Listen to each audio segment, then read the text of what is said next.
حضرت صلی اللہ علیہ وآلہ وسلم پر وحی کا ابتدائی دور اچھے سچے پاکیزہ خوابوں سے شروع ہوا۔ آپ خواب میں جو کچھ دیکھتے وہ صبح کی روشنی کی طرح صحیح اور سچا ثابت ہوتا۔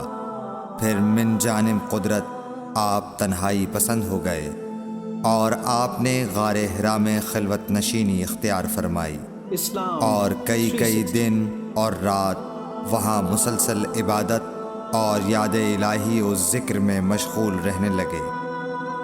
جب تک گھرانے کو دل نہ چاہتا توشہ ہمراہ لیے ہوئے وہاں رہتے۔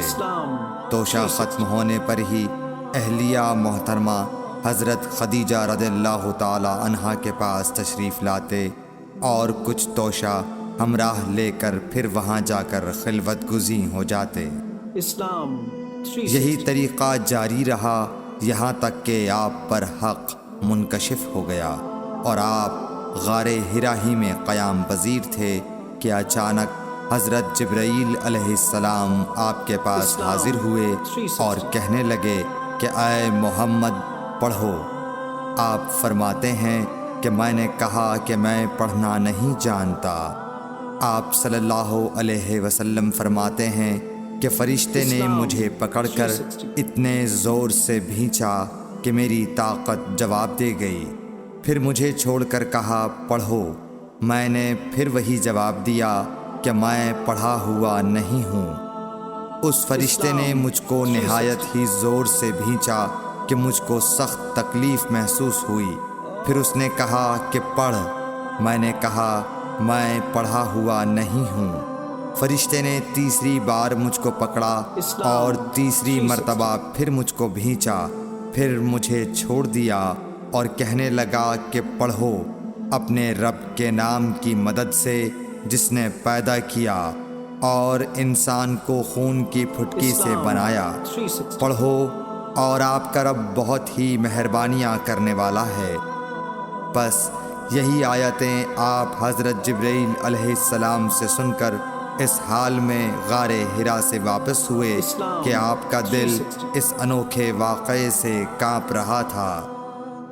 آپ حضرت خدیجہ کے ہاں تشریف لائے اور فرمایا کہ مجھے کمبل اوڑھا دو، مجھے کمبل اوڑھا دو۔ لوگوں نے آپ کو کمبل اوڑھا دیا۔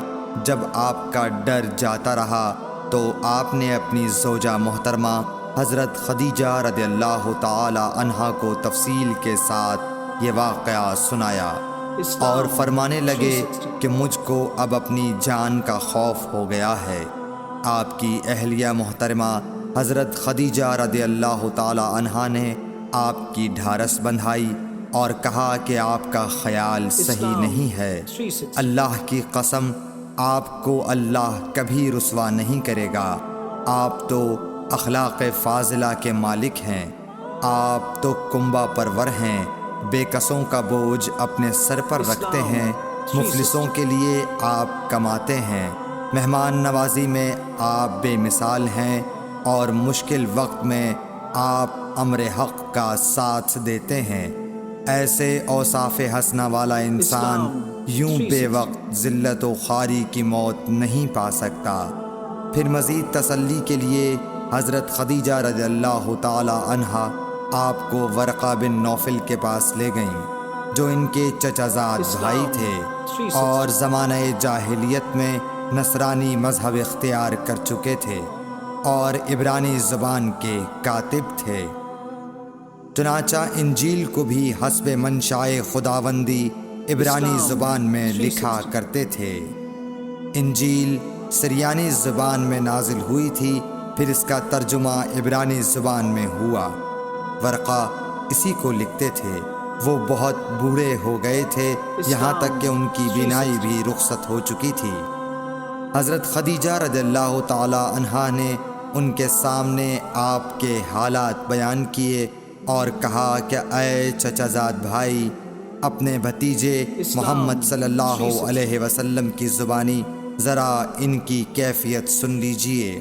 وہ بولے کہ بھتیجے آپ نے جو کچھ دیکھا ہے اس کی تفصیل سناؤ۔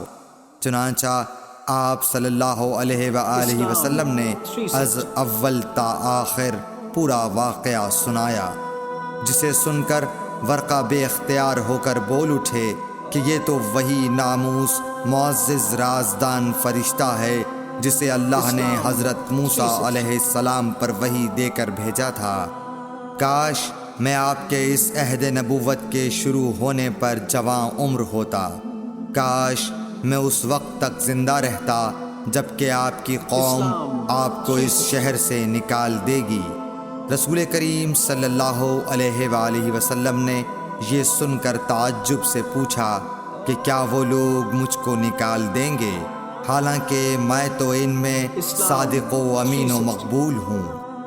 ورقہ بولا، ہاں یہ سب کچھ سچ ہے، مگر جو شخص بھی آپ کی طرح امر حق لے کر آیا لوگ اس کے دشمن ہی ہو گئے ہیں۔